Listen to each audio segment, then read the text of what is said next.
Good afternoon, Team Edwards. Hello. I'm Chief Ward-Swanigan, and on my left, I have Colonel Egan joining me. On my right, we have Colonel Westy here in the studio. We have our Captain O that's going to be delivering the questions, so don't forget to text those in as we go along. But today, since I have a special guest, I wanted to take a few minutes to, first of all, congratulate you on your promotion, sir. Thank you. I wanted to wait until we were in person on air to do such, so I can embarrass you a little bit. Embarrass me? Yes, thank you. I didn't get a chance to come over for tacos, but just seeing you and being able to say congratulations, I'll catch some tacos some other time. But, Totally. So if you don't mind, sir, could you give us a little bit about your role here as the Chief of Safety, and then just tell us a little bit about yourself. Sure. So I'm going to reverse order the questions, a little bit about myself and then Chief of Safety role. So standard ROTC kind of guy. I won't give you the 10-minute spiel, right? So pilot training, and then I went and flew the mighty F-15E Strike Eagle for a couple years down in Seymour Johnson, deployed there. Then that's kind of where my career path took a little bit of a left turn from the normal to out of normal. I went to Germany, and I flew as an exchange officer with the German Air Force. So I went to language training in Monterey for a year.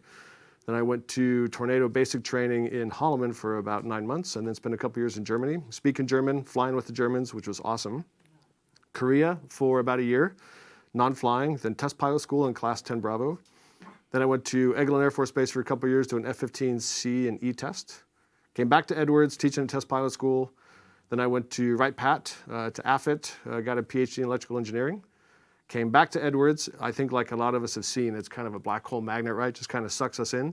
So back for a third assignment, was over at TPS for 3 years, and then I picked up the Chief of Safety role last summer. So kind of a strange bouncing back and forth career, and then lots of Edwards and somewhere else, and then back to Edwards. So I'm pushing almost 7 years around base in 3 different assignments. So when I hear safety, I think, okay, we've been in for a little bit. Everybody kind of understands, be safe when you do this, that, and the other. Yeah. But as a chief of safety at a test and evaluation in that environment, would you say that's a little more chaotic? Is it the same?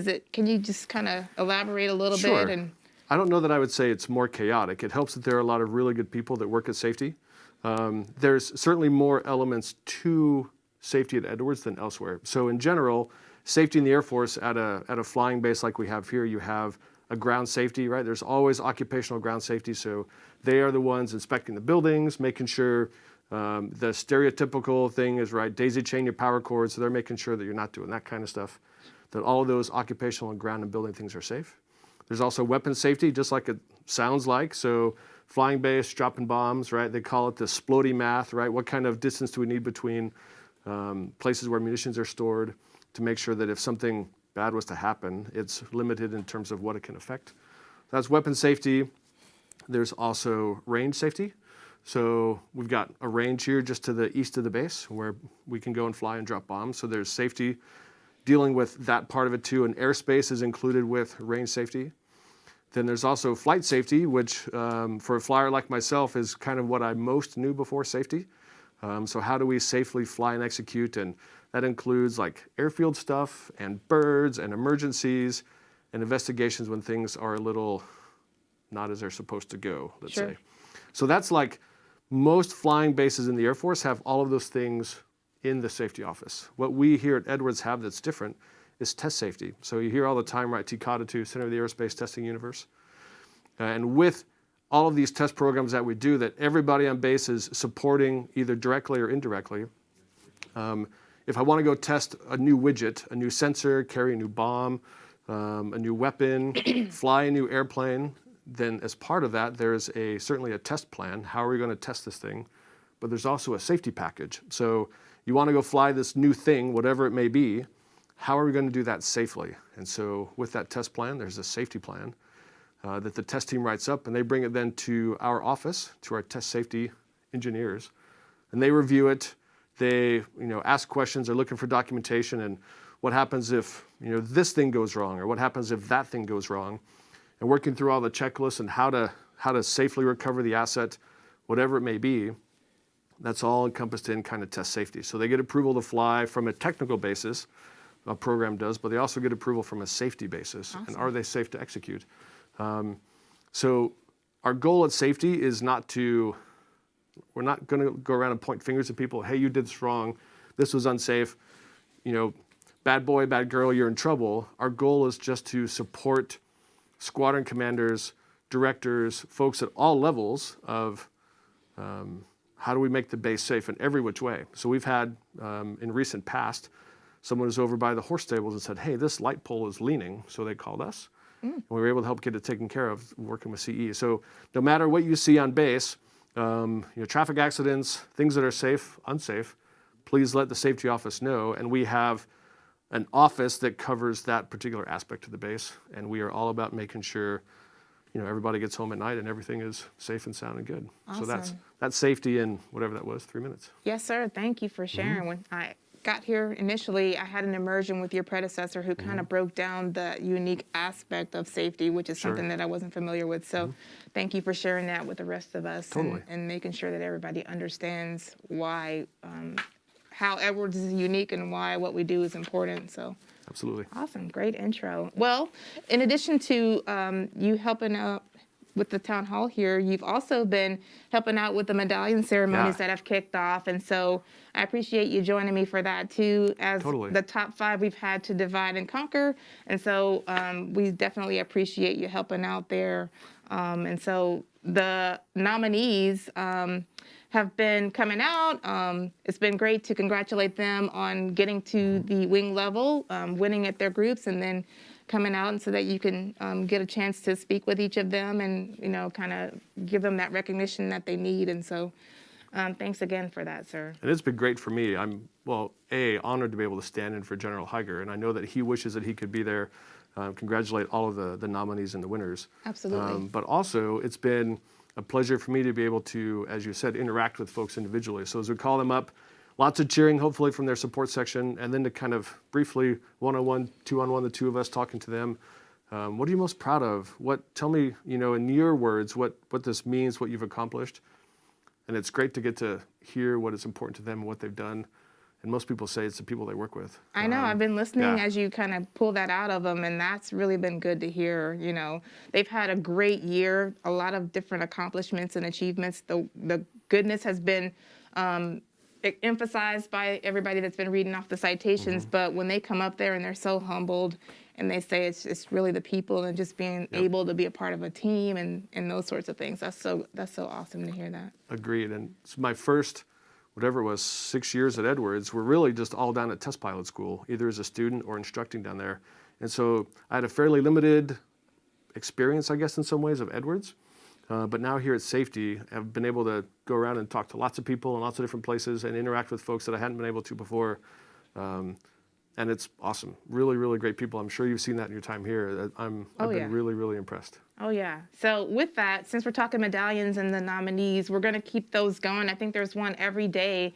So if you're able to make it out to support your people, please do that. That goes a long way. And then next town hall, next week, we'll be doing the annual awards winner announcements. And so hopefully our PA team is tracking that we want that to be a creative and cool experience.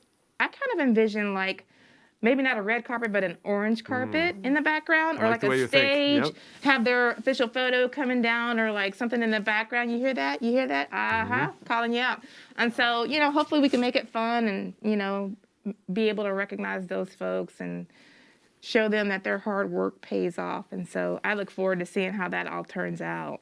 If I can pile onto that too. So as we've done these medallion ceremonies the last couple days, so myself and then also General Higer has directed those winners to wear their medallions the rest of the day. So I would encourage all of you that if you see someone wearing a medallion, that day it means that they are an annual award winner for their group level and a nominee for the wing level awards. And please just take a second and congratulate them on the great things that they're doing, because it's an obvious sign to everyone that they are doing awesome things. And if you're not wearing your medallion you're supposed to, we're coming for you. Yep. That's right. And so in addition to the annual awards next week, we will be doing our fourth quarter awards announcements. not the week after next because that's a 4-day weekend, but it'll be the 25th, and we'll also take that opportunity to recognize some of the other awards winners that have been circulating around the wing that are not in the annual or quarterly categories. And so keep an eye out for those. Don't miss those, and we'll see you there for those. So I guess, Colonel Westy, ma'am, if you would, please just give us a quick little rundown of how things are going in the COVID world. Okay, so cases are continuing to decrease, which is good news. But we are, unfortunately, and also hospitalizations are decreasing slightly. But unfortunately, we are seeing the death cases rise, and that's really just what we would expect to see from the lag. But even though Omicron has been less virulent, because of that, the number of cases that we had, it can still kill people. And unfortunately, the majority of people who have died from Omicron and that we are seeing is still the unvaccinated. So if you are unvaccinated, it definitely does increase your risk factors of severe illness, and we are still seeing the vaccine being very effective, especially for those who got their booster. So if they've been quote unquote up to date on their vaccine, so had the vaccine recently within the last 5 months or have had that booster, it is still very, very protective against severe illness, even with Omicron, the Omicron variant. And unfortunately, we are still seeing people who have been previously infected not be as protective for Omicron. And the reason for that is Omicron is really different than the other variants that we had from the original to Alpha to Delta. Omicron has had really a lot of mutations in it that even if you've had an infection, you're really not protected against Omicron. So it really still getting that vaccine, getting the booster is very, very important. It's extremely important, especially right now with Omicron. It really does have a really good protection for severe illness, and then wearing the mask and upgrading the mask. So again, like we've been saying for the last 3 weeks, upgrading to N95 or a KF94 or KN95 mask is really ideal. And CDC actually presented a survey or a study today where they surveyed people who and asked them, who they regularly wore those type of masks, and people who regularly wore at least a cloth mask were shown to have 50% less likelihood of getting infected, and those who upgraded their mask to an N95 and had about 83% decreased risk of getting infected. So the mask wear really is important. So getting your booster and wearing a mask, even if it ends up just being a cloth mask that's well-fitting and tight-fitting, is really, really the things that you can do to protect yourself. It's all gradients of protection, right? It's, just because you're vaccinated doesn't mean you can't, or boosted doesn't mean you can't get COVID. That really depends on your personal risk factors, your how well your immune system responds to the vaccine, and other things. But it is what we can do to protect ourselves and to protect our families, protect our friends, our community. So please get your booster. Please get vaccinated. CDC showed that only about 50% of people who are eligible for a booster did get their boosters. So we are definitely behind on getting people boosters. And unfortunately, we worldwide we are seeing a lot more deaths than other countries that are doing a lot better with their vaccine effort. So it's sad because people are still dying from COVID, and there's a lot that we can do to protect ourselves and prevent those deaths. So please really get your booster. It's readily available everywhere. Please upgrade your mask wear, or at least continuously wear that mask around others. That mask wear is very, very important. So vaccine, mask, those are really the mainstays that are going to last us for a very long time. Some good news, Moderna is FDA approved, so if people were concerned about that, we now have 2 FDA approved vaccines available to us, so Pfizer and Moderna. I know the CDC is meeting today actually to review a lot of vaccine information, including the Moderna, to kind of officially approve that from the CDC. Or ACIP and then the CDC, so probably more to come after the meeting today. So those are, but FDA has approved Moderna, and then FDA has also asked, because we are seeing an unprecedented number of kids getting infected and kids being hospitalized and dying from COVID, especially the under 5 population that cannot have the vaccine right now. The FDA did ask Pfizer to submit the data that they have for currently for the vaccine 5 and under, or 4 and under. So that is going to be reviewed next week. And so there may be a potential that we may have vaccine available for children 4 and under. So it's 6 months to 4 years of age. We may have that vaccine available at some point, maybe in March timeframe at the earliest. So those are really encouraging news because we definitely need vaccine. I know a lot of parents and a lot of pediatrician organizations have been really pushing for getting vaccine for the younger kids. So. That's really good news that may be starting at this point. I am going to push also for pregnant women to get vaccinated. Unfortunately, for the U.S., only about 40% of women who are pregnant are vaccinated. That's really, really unfortunate because they are at increased risk of severe illness from COVID and also increased risk of stillbirths, hospitalizations, preeclampsia, preterm labor, preterm births, which is going to affect the baby. So if you are pregnant and you want to do the best that you can to protect your pregnancy and protect your baby, please get vaccinated, please get boosted. That is going to be the best protection for you and your baby. And that is a strong recommendation from a lot of obstetricians and associations, but please do get vaccinated. The vaccine is very safe and effective, especially in pregnancy. And being pregnant is a high-risk medical condition, so you really are the population that definitely needs to get up to date on your vaccine.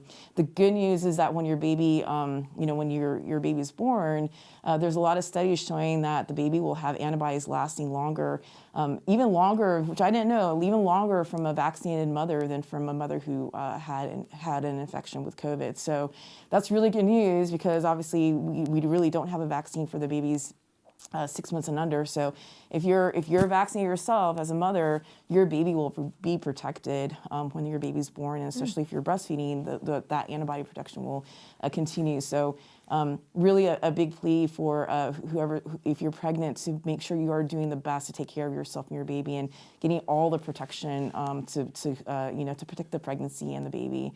So can't emphasize how effective the vaccine is. And again, unfortunately, the U.S. is not doing so well compared to other wealthier countries in terms of COVID deaths. We're seeing a lot more deaths than we needed to, and a lot of that is really because our population is not as vaccinated. So again, get the vaccine. Make sure you're up to date on your vaccine. Wear the mask. Those are really important things to do. For the med group, we are going to start giving out Moderna vaccines starting next week. So please go on the DHA appointing portal to schedule that vaccine for your booster if you need that booster. Again, booster is available everywhere in your community, but we are giving out Moderna vaccine next week.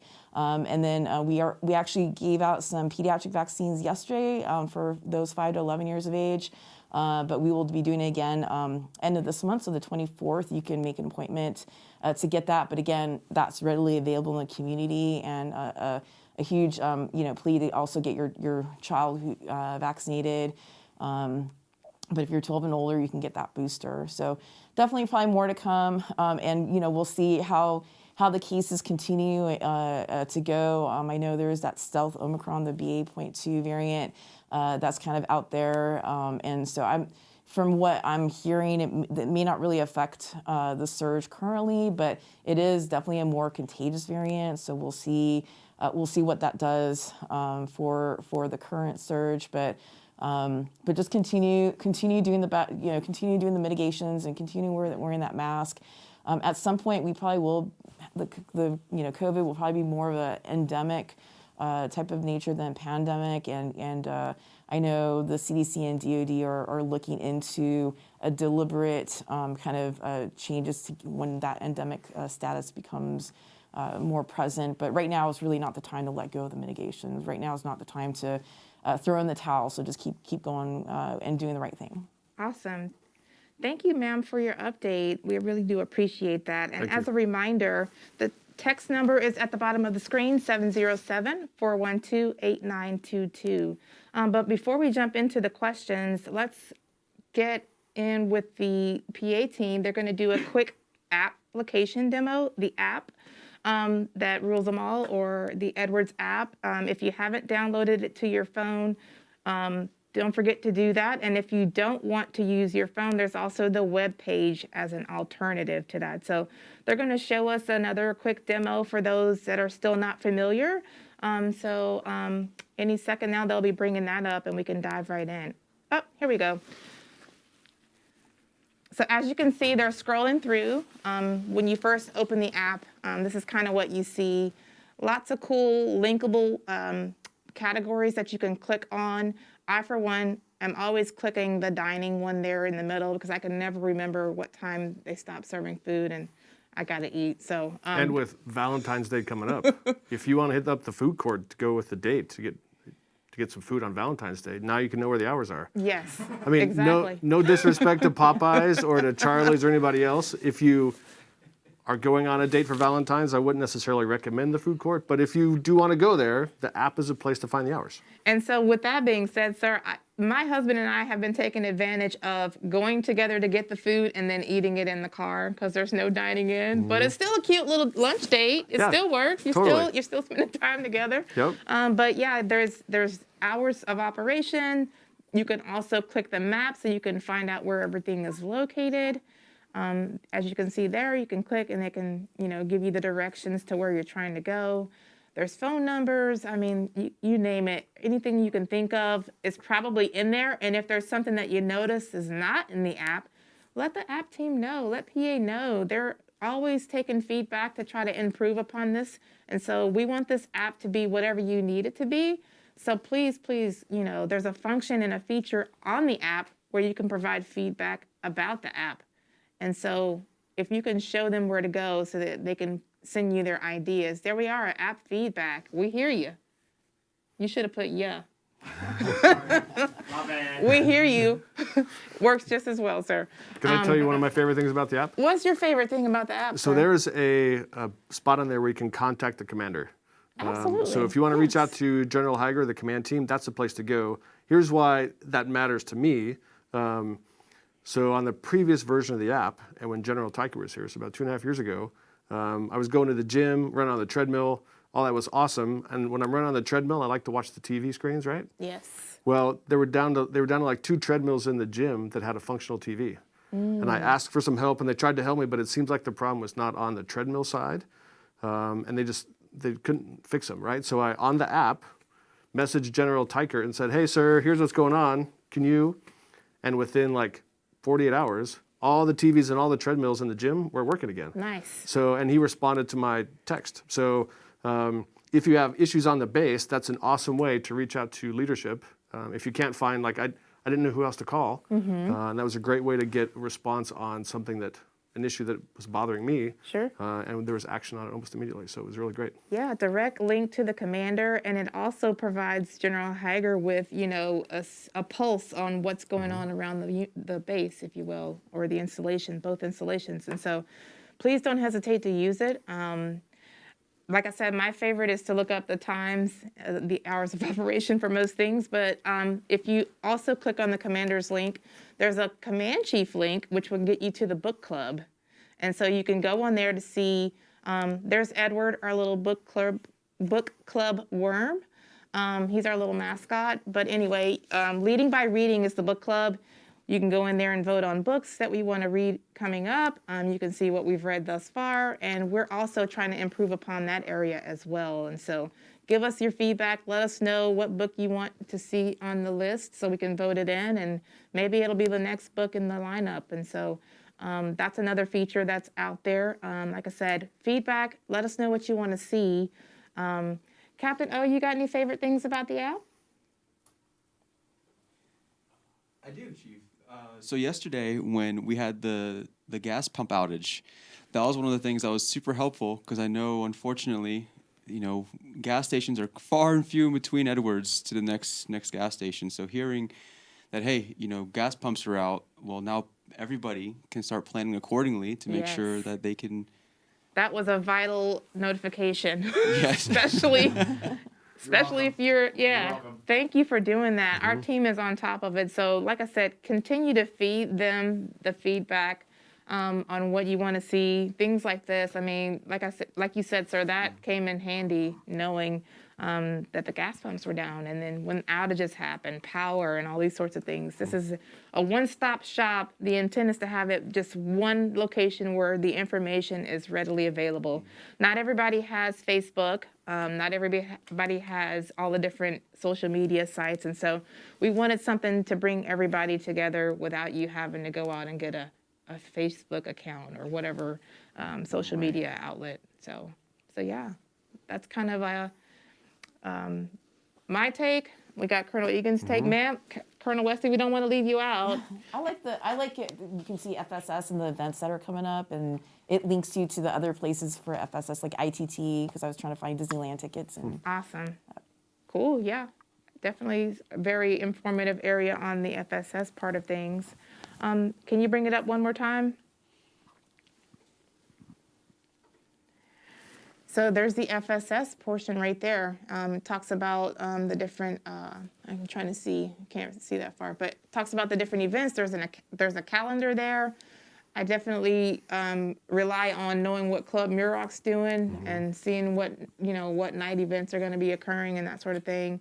HBCon Charlie's kind of gotten in the way of some of that, but once COVID lets up and we're able to get back out there a little bit more, you'll be able to go here and see what's coming up. You know, they have awesome paint and sip events for kids, painting events for kids, you name it. And so I think there's even a 5K with Valentine's Day. Is there? Next week. So if you At feel the like gym. going and getting a workout in and sweating next to your significant other, running a race, then there you go. there you go. See, I hadn't seen that one yet. I think it's the 12th. I'm always looking for a 5K. Maybe it's the 14th. Anyway, Is that the calendar there? Yeah, that was the 14th. The What- 14th? 14th? Shuffle 5. The There you go, Cupid Cupid Shuffle Shuffle. 5K. are they going to shoot you with Nerf darts or something while you're running? Yeah, Okay. there's a lot of that. So breaking news, you heard it here first. On the Cupid Shuffle, they're going to shoot you with Nerf darts to help inspire love. Inspire the love.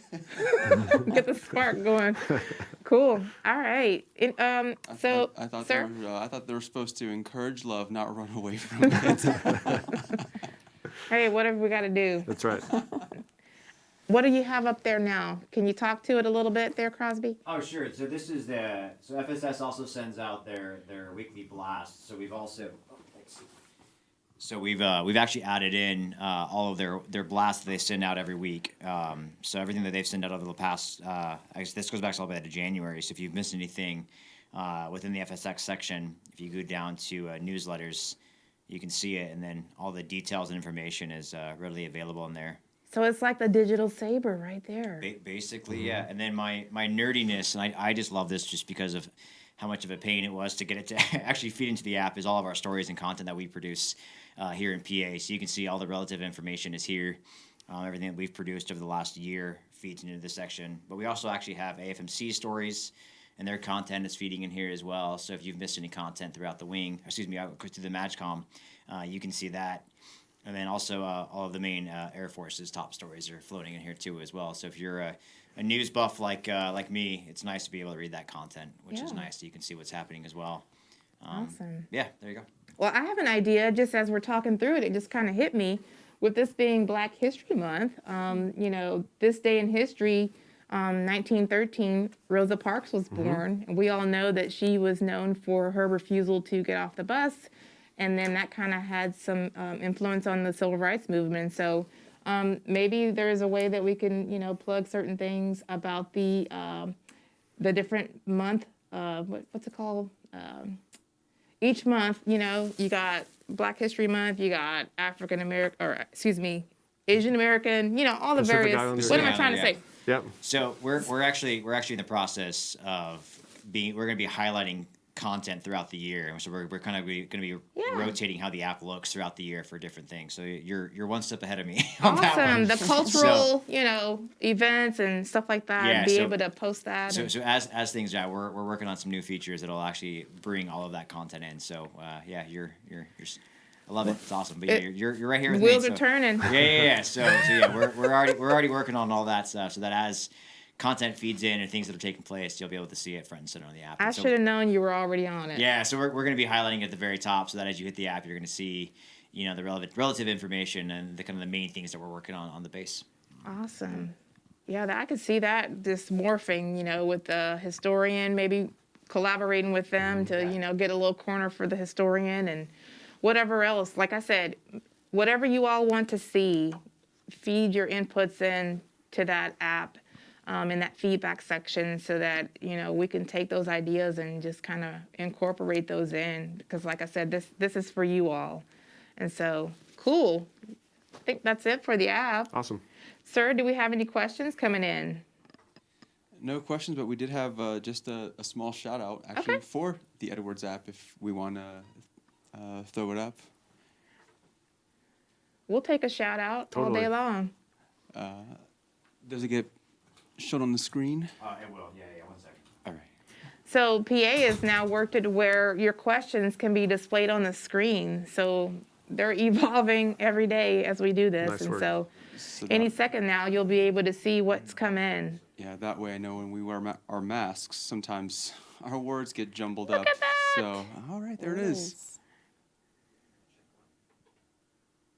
Super helpful in getting notified about the gas station pump outages yesterday. Oh, thanks for whoever sent that in. Yeah. My wife has some regret. So she's downloading the app, but yesterday she didn't have it. And went to the gas station and was like, oh, pumps aren't working. So I had the app. I was a bad husband, did not encourage my wife to download the app. So I have repented of my evil ways, trying to get back in the good graces pre-Valentine's Day, and Egan's are now full up on the app. Happy to report. Nice. Sir, did you have anything else that you wanted to share with us? Well, if we have a shout out, can I throw a shout out Let's out there? shout out. Awesome. So mentioned I've been on base now like 6.5 years. We lived downtown for 5 of those years and have been back on base since last summer. I will admit to some frustration. That gas station, since we're talking about it, the light there can be a little frustrating. So I many a times have stopped there later in the evening when there's no cars in sight and the light turns red. So as chief of safety, I'm on the vehicle or traffic safety board Happened to for the me base. this morning. Yeah, happened to you this morning. So it happened to me like 2 nights ago at like 8:30. I was going home and stuck at the light and there's nobody else. So as part of my role on that board, several weeks ago, I reached out to CE and said, hey, what can we do about this light? I didn't realize it was as affecting people like it is before I moved back on base. And I'm happy to report that they have mobilized and they're looking into it and they're gonna have a specialist here next week to look at the light and figure out what's wrong with it. And then they've got a couple options of potential ways forward to hopefully make it so that the light isn't as big of a factor for those of us who live on base later in the evenings as it is right now. So shout out to CE Yeah. and for the good work they're doing and being proactive at trying to help, keep us from stopping unnecessarily at the light and improving our quality of life. For a while there, I thought they were targeting me. Like, here comes the Me command too. chief. Yep. There's nobody coming, but we're going to make sure that she stops at Light this turns light. red, yep. So they're still working on the fix, so I don't want to overpromise, but I'm optimistic that here in the next little while that No, that's good. I thought that it'll be I was the fixed. only one that noticed that, but, Nope. you're all over it too. just trying to keep up with you. Oh, man. That's not hard, sir. Do you have any shout outs, Steve? However, I do have this orange mask. She does. I've upgraded. Now I have an 83% Right, yep. less risk of catching it instead of just 50. So, sir, I'm going to need you to step it up a little I'm bit. jelly. I'm totally, that's what the kids say, right? My teenage daughter's a jelly, right? And I'm jelly of your orange mask. So I've been waiting all week to present this on Town Hall. It's so nice. Orange is popping, so it matches my pen. But, as far as shout outs, I mean, there's always someone that I could shout out. I won't get specific, but I interact routinely, regularly, I should say, with the first sergeants and the awesome chiefs that we have on this base. Everybody's working hard to make sure that our folks are taken care of. And so I really rely on the shirts and the chiefs a lot. They always have my back and they keep me up to speed, when I'm missing something. And they're always sending things to make sure that I was tracking or I'm aware. And then they're also just, like I was telling Crosby, my wheels are always turning. So when I'm throwing ideas out there, they're always trying to see about how we can make those things happen. And so I would just say the chiefs, the shirts, of course, all the airmen, whether they're wearing this or whether they're civilians, are always, putting in work, and I appreciate everything that everybody's doing. But if I had to like call out something specific, it'd be the shirts and the Chiefs at the moment. Awesome. And then my top 5 team: General Higer, Colonel Gordon, Colonel Manning, and Mr. Osborne. Talk about a solid team. In this position, I've never felt, so connected with so many people that closely. Awesome. In this environment. It's very vital. And I've been having a good time. Like the whole front office, the whole command section, whether it's my exec, Sergeant Haynes and her team, the CAG, everybody up there is just phenomenal. We got our awesome execs that work for the boss, and I can't ask for a better team. Awesome. And That's great. that permeates, from those glass doors out, and like I said, with the people that I work with directly, and it's just I'm very thankful. So. Can I tell you also, like, little things, how much I'm noticing little things and the difference they make? So I think back to Strike Eagle days in Seymour Johnson, and in no way am I trying to talk ill of maintenance folks or crew chiefs, but there were some crew chiefs, you got to the jet and everything was like sparkly and perfect, and you climb in and the screens had been dusted and everything was just beautiful, right? And I always tried to find the crew chief and tell them thanks for the screens, and just let them know that I could see the attention to detail that they had.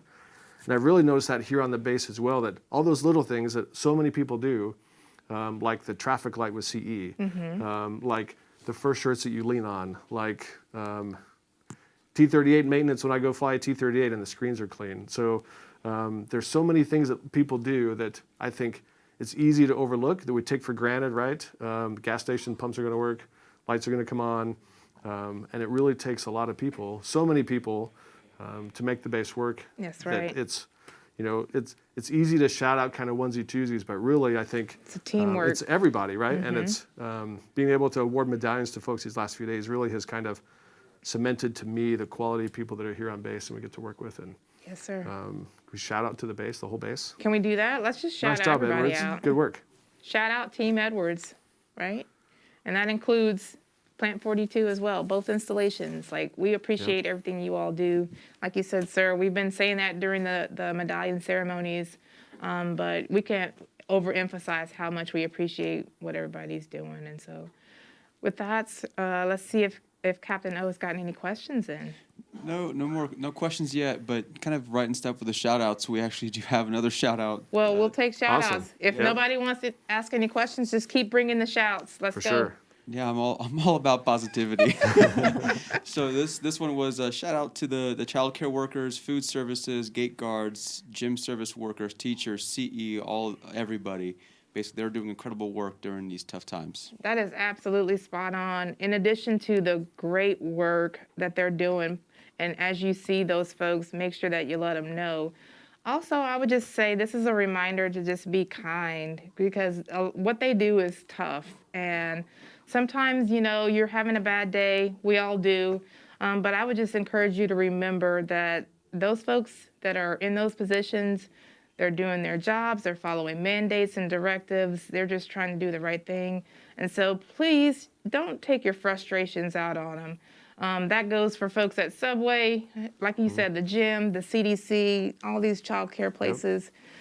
They're doing a job, and it's a tough job, and you have to kind of take a step back and put yourself in their shoes and ask yourself how you would handle a situation, or, just look at those scenarios and just remember that they're human, that we're all in this together, we're all on the same team, and we just got to be supportive. So I love that shout out. Whoever sent that in, I appreciate that. Totally. And I've found too that asking someone their name, or you can see their name maybe on their tag, and as you finish getting your food, or, as I've gone to military clothing to have stuff done, just asking the person's name and thanking them, hey, Justin, thank you. Or Stephanie, thank you. And you can kind of see that they just brighten up a little bit. And I don't think that that's anything to do with me in particular, right? I'm not trying to talk myself up. I'm just saying that, for someone to be recognized in a job that's maybe easily overlooked or doing little things that it's hard to see, that if we take that extra couple seconds to ask them their name and thank them by name when we're done working or interacting with them, it goes a long way. Absolutely. I agree with that. Absolutely. Sir, anything else coming in? Wow, it's quiet today. It's a quiet day. I was going to say I wanted to do the shout out to the CDC. Oh, Colonel as Westy well. has a shout Totally. out. Well, I know that it's been very tough for them in the school annex to kind of go through all these guidelines. And so I know they've been working with public health and the schools and just trying to figure everything out. And, they had to go through the surge as well. A lot of workers out and a lot of kids out and just trying to figure it all out. So they've done definitely an awesome job. I know my kids go to the CDC in the annex, and it's amazing how much they've been doing and weekend work and just trying to figure it all out and trying to make kids and staff as safe as possible. So a huge shout out definitely to the CDC and the school annex as they're trying to figure all these out. It's definitely not been easy.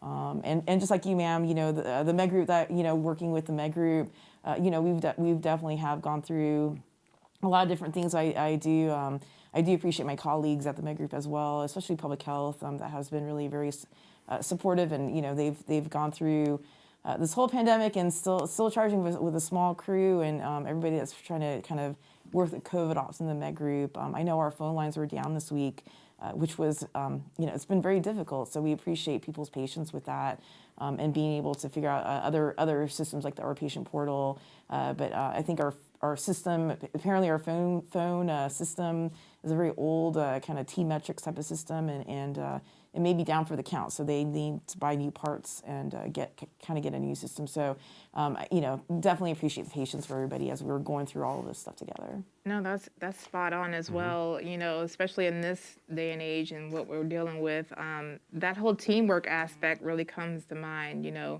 As the award winners and the nominees have seen, everything we do is a team sport, and you don't do anything in this job by yourself. I didn't get here by myself. Being in this position, like I said, I have to lean on other folks, and so it's a team sport, and we have to just take care of each other. And ma'am, to your point about just dealing with things. Make sure that you're checking in on folks and digging in and making it more than just a hi, hello. Totally. Ask them how they're doing and mean it, and wait for them and pull it out of them and have them to tell you what they're doing and what they're dealing with, how it's going, or whatever that is, so that you can make sure that people are no kidding okay.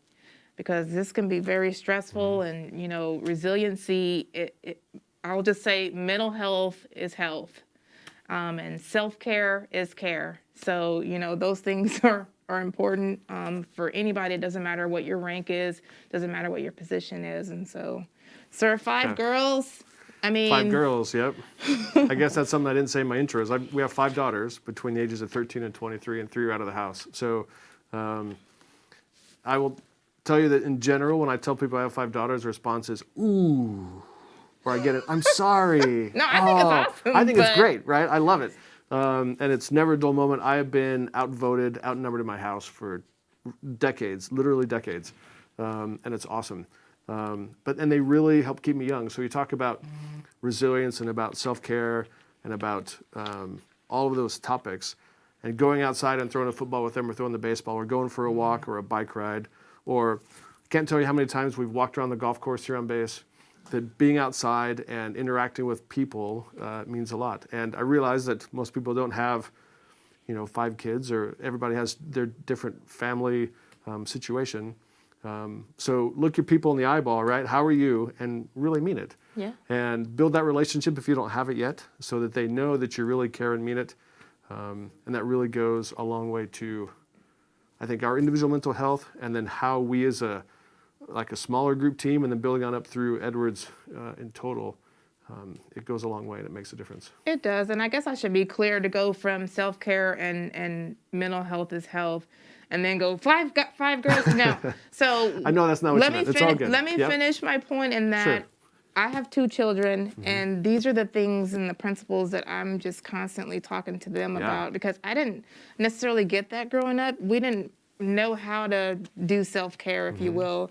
You dealt with things, you found a way to deal with them and cope with things in your own way, and it wasn't necessarily the topic, you know what I'm saying, as far as what we did in basic training even, I don't recall. And this is 24 years ago, so I may be just forgetting some things, but the emphasis on mental health and making that the norm, making that the conversation, making sure people know that it's okay, that's where I'm at. And you know, with my kids, I just want to make sure that they are never in a place where they're afraid to talk about their feelings or something that might have happened, and then they're just internalizing and just dealing with stuff on their own. And so I imagine that, you know, with you having 5 daughters, you can kind of relate to that. For sure. And at the risk of oversharing, and along those lines, so I think like all parents, we've really strived as, you know, my wife and I as a team to have this loving, supporting environment for our kids where we can talk about those things and they can be comfortable with us to bring up things that are concerning to them. And we felt like we were doing a pretty good job. And then a couple of years ago, we got a call from a school counselor, and one of my teenagers had said kind of offhandedly at school, at lunch, like, would anybody even miss me if I wasn't here tomorrow? Like, no kidding, that's what she said. And so that friend did the hard thing, which was went to the school counselor and said, hey, this is what my daughter said, and I'm concerned about her. And so that school counselor called my wife and I and said, hey, here's what's going on. And so I'll tell you that I never in my life anticipated, because of the parent I like to think that I am and the love we have for our kids, I never anticipated that I would be sitting on a bed, my child's bed next to her, having discussions about resiliency and frankly about suicide and why it's important to me and to her mom and her sisters and everybody that she is in fact there tomorrow. And she, it was a phenomenal conversation. She said, you know, teenagery, I was just kind of joking. And we've kind of worked through that and a bunch of other stuff that I won't talk about. And it really was a great conversation. And I will tell you how grateful I am that her friend did something. Sure. Right? And actually said something. And would it have come to anything if she hadn't? I like to think not. But I'm grateful that she erred on the side of caution, her friend, and brought that up. And so now when I talk to people that I know, folks that work with me and for me, and I look them in the eye, I'm like, how are you? I really mean it as a how are you? I genuinely want to know, and I really care. And I would like to think that supervisors and commanders and directors across the wing, no matter your level, no matter the number of people in your shop or that work for you or whatever, that they have that same sincerity and genuine care, right? So we're approaching like month 24, right, of COVID and the telework and social distancing and the masks and not seeing people's faces and smiles, and which I think is the thing that I miss the most. So when we as Edward's leadership, if I can throw myself in there, are asking, imploring you as humans and as friends and as supervisors and as coworkers to ask your people, how are you? We really mean it, right? We want you to know how your people are doing, and we want you, if you are struggling, in whatever sense of that word, to say something, right? And let's have a conversation, see how we can help you, and work through whatever it is that's going on, right? So that to me was a very powerful lesson, certainly in a lot of ways. And again, I hope I'm not oversharing, but it was, as I said, it was very potent and it meant a lot. And it really has changed how I interact with folks at work. It has changed my perception of who might have struggles mentally or socially or anything. Sure. And I mean it. I know you mean it. We mean it. And I'm sure you all do. So take that time and get to know people and ask them how they're doing. So that's it's my soapbox. I apologize for the... Thank you for sharing that. I think that adds to the point that we got to start earlier than when we got it. Right. We started talking about this as adults. It needs to start sooner. And I'm glad to know that, you know, we are talking with our children about it. And I encourage I'm not going to assume, but I would hope that everyone else is doing the same thing. If our kids are able to understand what's going on in this world, it's not too early to ask them those tough questions. And so, especially when it comes to peer pressure and things that are going on at school. And so thank you for sharing that. Yeah. That's very powerful. Totally. And so, thank you. Captain O, I'm going to see if we have a question. We have a couple questions. Our phones have Well, what do actually you been know? kind of going off. Awesome. I'll wait. There it goes. Cool. The question is coming. So the question itself is regarding the Medallion Ceremony. Were the spouses who are nominated for the Key Spouse Annual Award contacted to attend a Medallion Ceremony? So I'll take that as an answer, Chief, Okay. if I may. So we are trying to contact folks. We have a site that we're requesting people to schedule their time for when they're available to receive their nominations. If you're having any trouble with that site, or if you have any questions, please you can direct those questions to me, and I'll respond with my email specifically to this question. But Alan.Olenik, OLEJNIK.1 at us.af.mil We is almost my need to put that up on the email. So screen. yeah. So would you say in general, Olaf, if anybody's been nominated for Medallion and they haven't been contacted, that it's just an oversight, not intentional, and they should reach out to you to figure out how to show up and get their medallion? yes, sir. Awesome. Yes, we would not leave anyone out. So it's just a matter of connecting the dots there. Okay, sir, what else do we have for questions? So let's see here. So one of the questions, or I guess more statements that popped up was, yes, Chief, wellness check is needed, especially since we are in Charlie. Yes, Totally agree. agreed. I think we covered that. And more so another statement, sir, kind of in line with your story that you were kind of sharing, and to the point that you said earlier, just knowing folks' names or learning someone's name, that just brings along a sense of humanity to the picture, that not everyone is going to be, not humans aren't robots. We're not meant to, we run on emotion sometimes. So just even showing the fact that, hey, good morning, saying good morning can completely change an outcome versus just going straight, for the jugular Sure. and expecting a good outcome to come. So that's one thing that they mentioned is, the fact that you share that story, it also brings a sense of humanity to leadership as well, that, we all have our problems, but we are all in this together, so we should all help each other. Yeah, and give people the benefit of the doubt, right? It takes very little effort to give somebody that extra few seconds of time or attention, or I presume that, you cutting me off in traffic wasn't intentional or whatever. It doesn't cost us anything, right? Right. Let's be nice. Yes. And to that end, we're talking about traffic, unintentional segue. So my 16-year-old, child number 4, just got her learner's permit. Okay. And my wife took her out to the Base Theater parking lot 2 or 3 afternoons ago, I forget, just to kind of just do some basic practice, right? Someplace wide open, no cars, no light posts. That's a story from another kid No we will get into. stoplights. No stoplights, yes. And she noticed partway through that there was a security forces truck parked just across the street kind of watching Okay. to make sure nothing suspicious was going on. So, and realized after just a couple minutes what really was happening, right? Never came over and talked to my wife, but it was obvious that there was some driver's training going on. So I no kidding, the next day checked the security forces blotter to see if there was anything about my daughter learning to drive in there. And there wasn't, but shout out to security forces. Thanks for watching over us. And even things that look kind of strange, like a 16-year-old learning to drive in the parking lot, appreciate you watching over us and keeping us safe. Defenders are on it. Totally.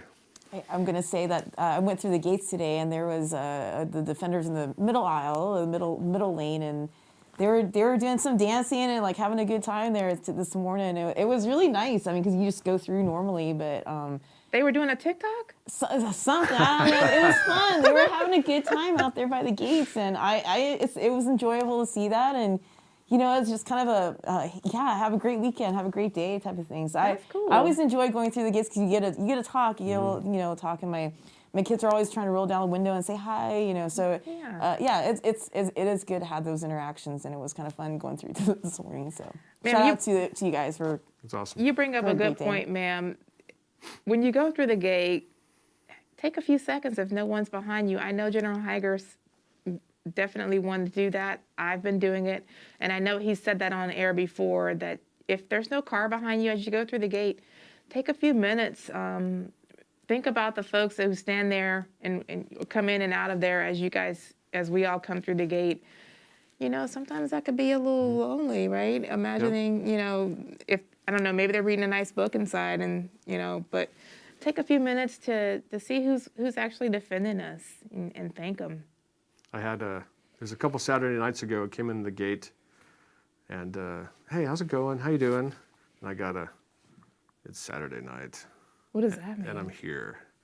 And I was like, you are, and I appreciate you being here. Yeah. And See, I don't know how much of a difference it made to them, right? But I wasn't very much grateful that they were there on a Saturday night because it's everything we do is not always glamorous and super exciting, right? Sometimes it's just we just have to go to work. But I'm appreciative for all the people who go to work. Absolutely. Yeah. Yep. See, they wanted a little chat right there. Yep. Happy to do it.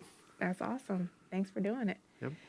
How about now, Captain O? We got anything else? We sure do. We have Okay. another question that came up. And actually, this is for medical, not COVID related.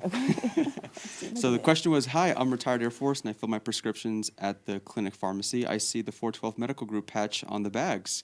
How much would it cost to print that in color? Thanks. Huh. Okay. I will take that back to the Med Group and ask them. I know we're the Phoenix is kind of our symbol from the Med Group, kind of a rising from the ashes type of thing. So it sounds like they like our patch and they wanted to get one. So we will try to respond to that, and maybe we can get you an actual patch. Is there a story behind the design of the patch? There is. I'm probably not the best person to ask, but you said rising from the ashes. Rising from the ashes. Yeah, we did have a competition, and then somebody did actually from the Med Group draw that symbol, which was amazing. We voted on our mascot. I think there was the phoenix. There was the snake, a turtle, those type of things, and so the phoenix did win. So that's kind of the story. I know there's more to it, and I'm horrible. Well, we'll get a phone a friend to yes, get we're gonna have to phone a friend the on rest that. of the story. But yes. I think that sums it up, ma'am. So Yep. rising from the ashes. Rising from the ashes. So we can definitely like get that it. person a patch since they enjoy that. Cool. Captain O, anything else? I'm scrolling here. Okay. Take your time. He has a quizzical look on his face. He's not sure what he's reading. I don't know what it says, but he's a little uncertain. Uh-oh. It's one of those. Oh, okay. I'm tracking. I will throw this up. Give me 1 second to type this up, and I think Okay. everyone will enjoy the driving humor. All right. On We'll, this. we'll wait. All right. Sounds like it'll be worth it. So, sir, you do anything interesting this weekend? I am. What are you doing? Well, 10 seconds of backstory. My wife is a classically trained musician. So she had a full scholarship to college playing the string bass Okay. in orchestra. She's now converted to the cello. And so she is taking me down to LA tomorrow. I guess I'm taking her. We're going to the symphony. I don't even know if it's like the orchestra or the symphony or a philharmonic or what the difference is, but we're going down to the LA Phil, whatever it is. I think it's a Rachmaninoff piano concerto Nice. that she is super excited about, that I'm excited to go hang out with my wife. That's great. Yeah. We, the deal is that we'll go to a sporting event. Right? She takes me to concerts. I take her to a sporting event. But usually after something high class and cultural like a concert like this, I've got to go to like a Denny's just to get some of the culture off of me, right? I love my wife, right? And I love hanging out with her. But I'm also Denny's. like, sometimes it's a little much, the symphony. So I'm excited to hang out with her. It's probably more than you wanted to know, but Oh, I love it. we may go to like IHOP or something afterwards just to kind of even out the culture. Bring it for the night. down. Bring it down just a notch. Yep. How about you, Chief? Anything for the weekend? So I don't have anything planned. I'm usually more spontaneous, and so I may end up anywhere, and Okay. I haven't even planned to do anything. All right. So I just get up and go. I'm like, babe, let's go to LA. Babe, let's go to Vegas. Well, there's a Rachmaninoff piano concerto tomorrow night All down right. in LA. We'll have to look it up and All see right. if I don't know if I have anything to wear though. It sounds like it's up there. I'm going to wear what she picks out for me, but we can meet at Denny's afterwards if you want. I might see you at Okay, Denny's. perfect. Works for me. All right, Captain O, you're up.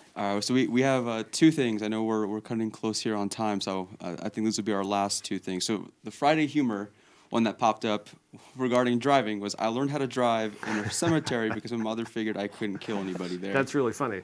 Oh, Now, nice. I will say, having taught 3.5 kids how to drive now, I would not recommend the cemetery because of all the headstones and lots of things to run into, right? True. Something wide, expansive pavement with nothing That's a good Yeah, place to the start. school parking lot is where I usually go, but Yep. yeah, I could see the theater being a good one. Cemetery, there's other reasons why I wouldn't be going there, but yeah, that's me.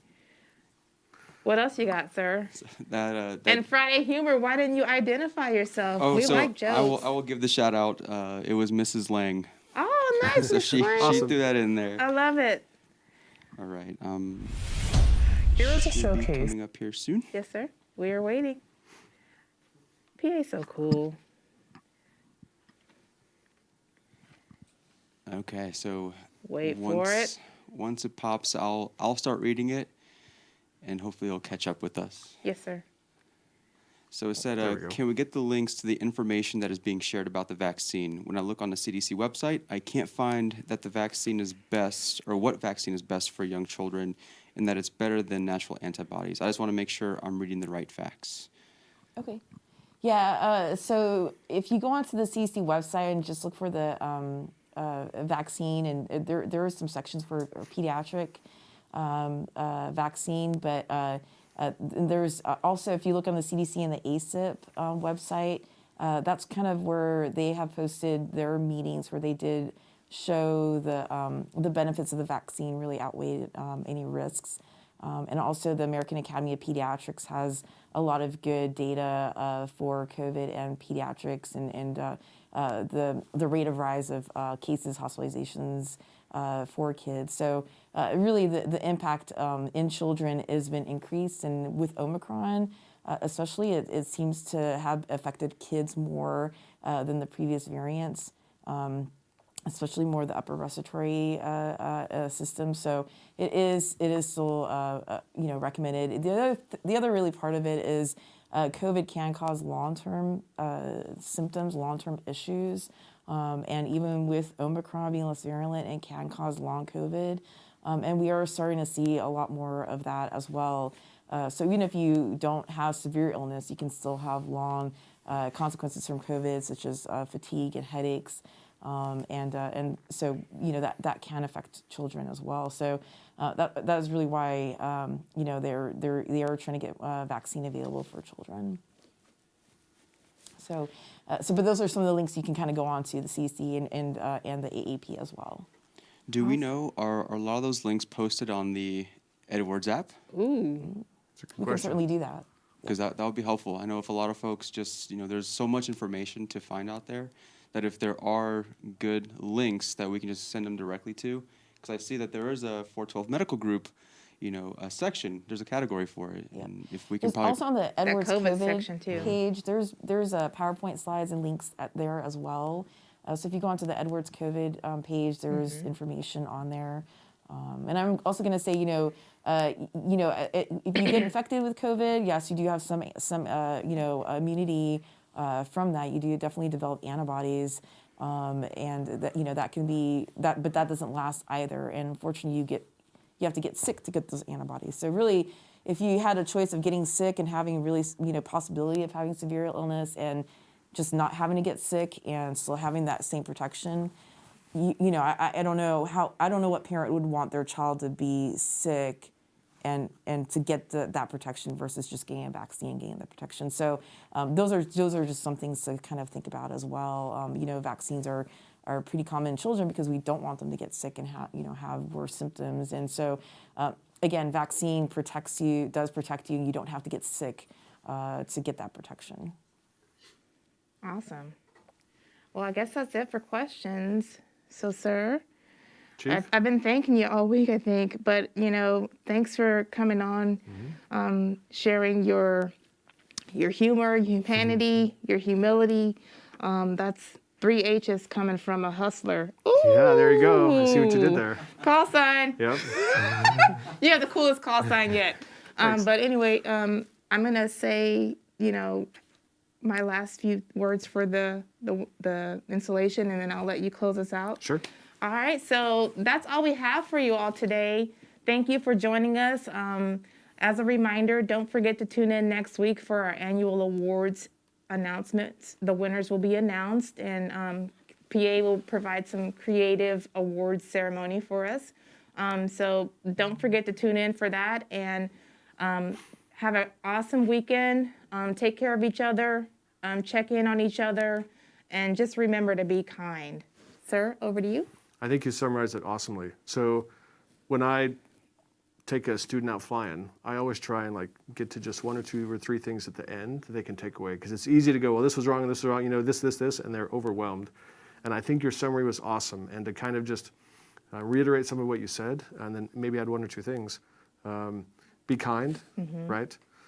Treat each other with kindness and respect. Also, congratulations again to the award winners.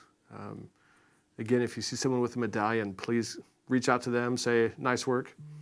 And finally, have a great weekend. Thanks for being you. Thanks for being part of Edwards. I hope you know that we individually, collectively, we care about you and are grateful that you're here. So thanks for having me on. I hope we can do this again sometime, and I haven't overly embarrassed myself or anybody, but it really has been awesome to be here, and thanks for hanging out with me. Thanks again. And we are out. See ya.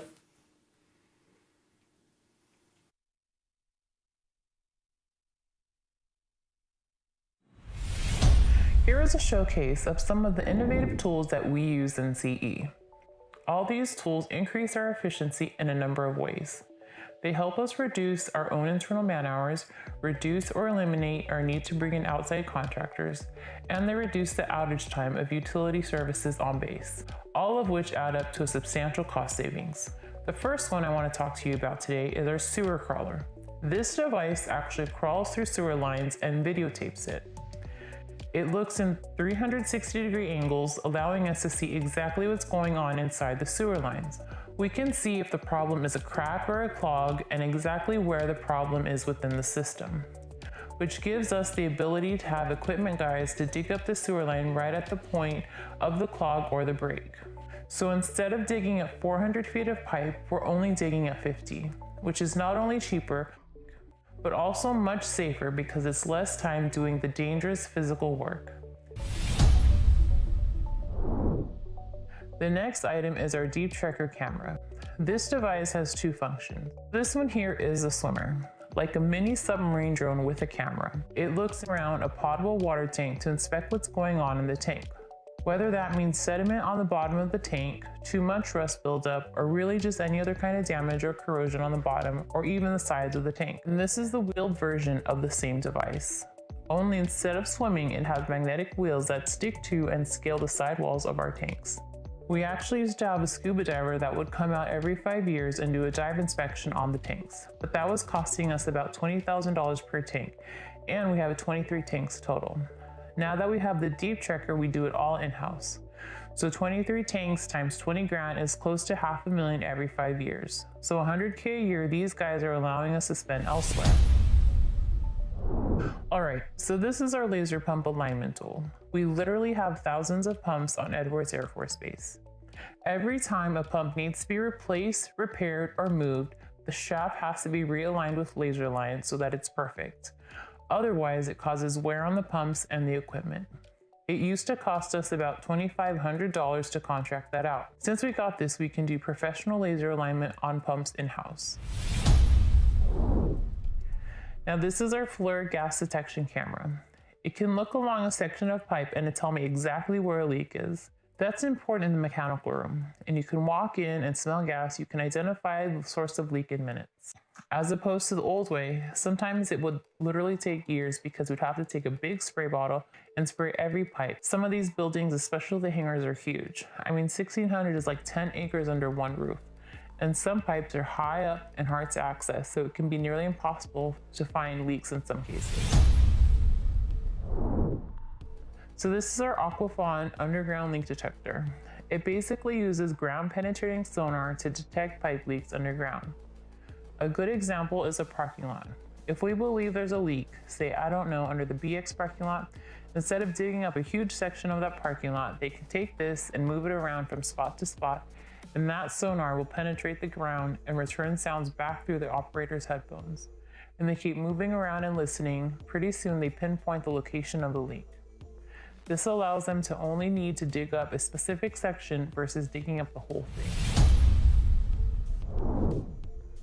Okay, so here we got the confined space drone that we use for manholes and also to do hard to reach areas that require a person to go inside a confined space. It saves time and also equipment costs. So it's versus instead of sending a person to a confined space area, they can take preparation time, an hour or two, and then the person doing the inspections, this can do it in 5 minutes. Not only do we use this for confined space, but we can also use it for emergency entry also. For example, if there's an earthquake, our team has to go and assess the facilities for any damages from the earthquake. So instead of having to send a person in there, especially if the building doesn't look safe, we can just send this drone in there and conduct inspection from a safer area.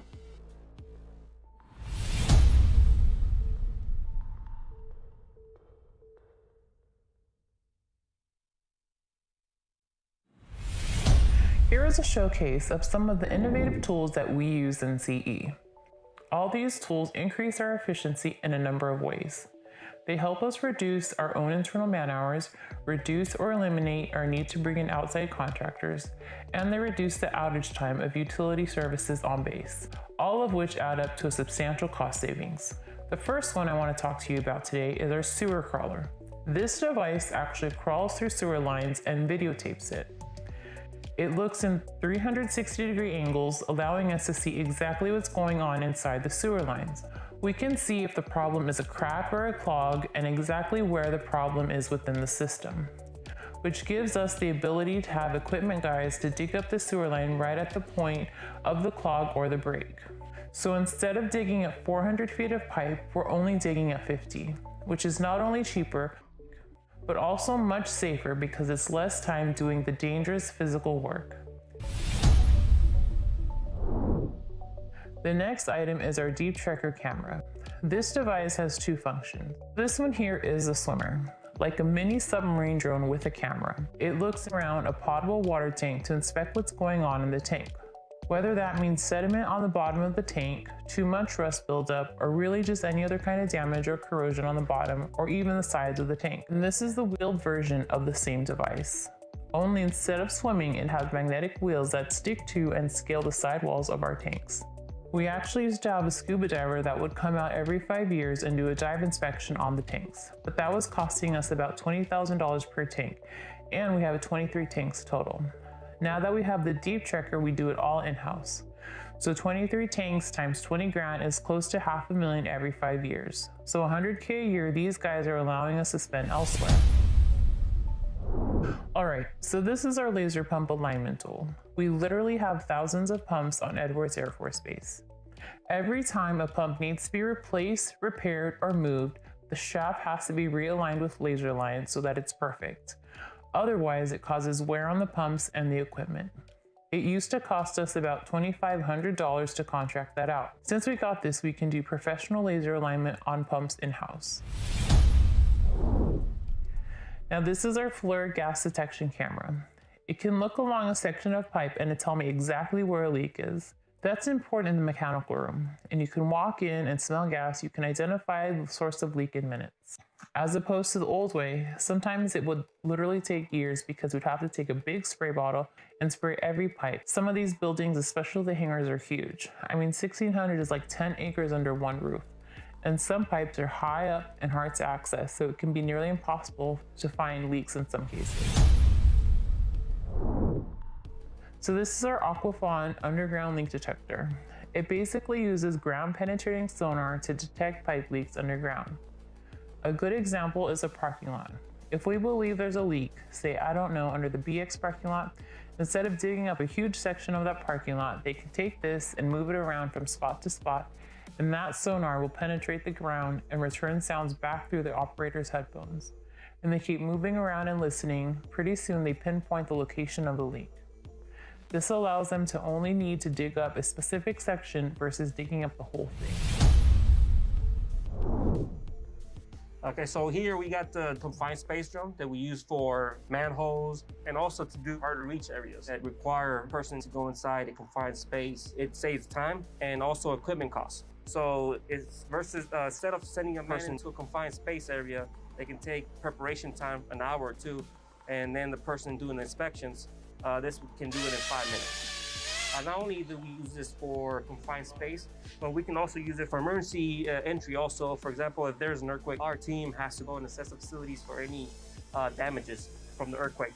So instead of having to send a person in there, especially if the building doesn't look safe, we can just send this drone in there and conduct inspection from a safer area.